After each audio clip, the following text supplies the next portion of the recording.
दुनिया की 10 ताकतवर तरीन आर्मी रखने वाले मुमालिक में पाकिस्तान और इंडिया दोनों ही शामिल होते हैं, लेकिन ये दोनों मुमालिक दुनिया में दो ऐसे वाहिद मुमालिक हैं जो कि पड़ोसी होने के साथ साथ एक दूसरे के कट्टर दुश्मन हैं और इन दोनों मुमालिक के दरमियान कई दफा जंग भी हो चुकी है और पिछले कुछ ही अरसा के दौरान इन दोनों मुमालिक के दरमियान जंग जैसे हालात भी बन चुके हैं। दोनों कंट्रीज में एक दूसरे से सबकत ले जाने के लिए असले की दौड़ में दिन ब दिन इजाफा होता जा रहा है। पाकिस्तान हो या इंडिया, आजकल हर कंट्री अपनी एयर फोर्स को मजबूत से मजबूत तर बनाने में लगी है। वो इसलिए कि एयर फोर्स ही वो वाहिद फोर्स है जो किसी भी मुल्क के दिफा की जामन होती है और वो मुल्क जिसकी एयर फोर्स मजबूत होती है आमतौर पर वही मुल्क जंग जीतता है। और इसका मुंह बोलता सबूत 27 फरवरी 2019 को पाकिस्तान और इंडिया के दरमियान होने वाले क्लैशेस हैं, जिसमें पाकिस्तान ने इंडिया के 2 MiG-21 फाइटर जेट मार गिराए थे, जिसके बाद इंडिया को एहसास हुआ कि उसे अपनी एयर फोर्स को अपग्रेड करने की जरूरत है। और Indian prime minister Narendra Modi ने भी ये बात तस्लीम की कि अगर इंडिया के पास राफेल फाइटर जेट होता तो आज सूरत हाल कुछ और होती।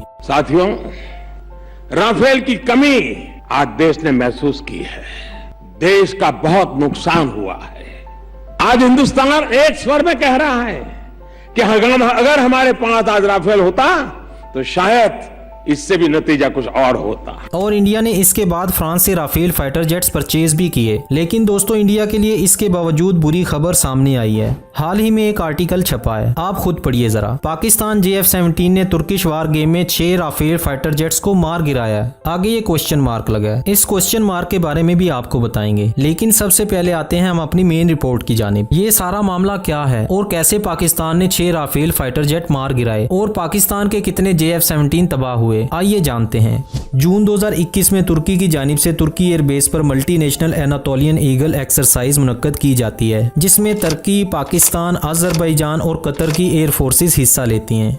इस एक्सरसाइज में हिस्सा लेने वाले तैयारों में तुर्की के F-16, पाकिस्तान के JF-17 थंडर ब्लॉक 2, कतर के राफेल और अजरबैजान के MiG-29 और Su-25 फ्रॉगफुट शामिल थे। इसके अलावा नेटो के E-3A airborne warning and control system तैयारे ने भी इस एक्सरसाइज में हिस्सा लिया। इस रिपोर्ट में दावा किया गया कि पाकिस्तान को हदफ दिया गया था कि वो अपने JF-17 थंडर से कतर के राफेल फाइटर जेट का मुकाबला करेगा, ताकि पता लगाया जा सके कि JF-17 में कितनी सलाहियत मौजूद है। ये पढ़िए जरा। रिपोर्ट में कहा गया कि कतर के राफेल तैयारों के खिलाफ JF-17 तैयारों की कुल रेशो 6:2 था, यानी पाकिस्तान के JF-17 ब्लॉक 2 तैयारों ने एक्सरसाइज के दौरान 6 बार राफेल फाइटर जेट्स को मार गिराया, जबकि इसके मुकाबले में पाकिस्तान के सिर्फ 2 फाइटर जेट तबाह हुए। अब ये क्वेश्चन मार्क की तरफ आते हैं। ये क्वेश्चन मार्क इसलिए लगा है क्योंकि इस एक्सरसाइज पर इंडियन पायलट्स की राय ली गई है कि वो इस बारे में क्या कहते हैं। तो चलिए आपको उनकी राय के बारे में भी बताते हैं। इंडियन एयरफोर्स के एक पायलट ने अपना नाम जाहिर ना करने की शर्त पर बताया है कि कोई भी तैयारा नाकाबिले तस्खीर नहीं होता। ये टैक्टिक्स पर डिपेंड करता है कि इस तैयारी को चलाने वाला पायलट कितना एक्सपर्ट है। JF-17 को राफेल पर किसी तरह की कोई तकनीकी बर्तरी हासिल नहीं है, यानी पाकिस्तानी तैयारा देखने में राफेल से हर टेक्नोलॉजी में पीछे है। ये को रिटायर्ड पायलट साहब कहते हैं कि एक मनगढ़ंत स्टोरी है ताकि इंडियन एयरफोर्स के खिलाफ फर्जी पॉइंट हासिल किए जा सकें। तो दोस्तों, इसमें कोई शक नहीं कि पाकिस्तान की एयरफोर्स दुनिया की बेहतरीन एयरफोर्स है। ये सिर्फ फोर्स ही नहीं बल्कि पाकिस्तान के सर का ताज है, पाकिस्तान की सिक्योरिटी की जमानत है। तो मिलते हैं नेक्स्ट इन्फॉर्मेटिव वीडियो में। अल्लाह हाफिज।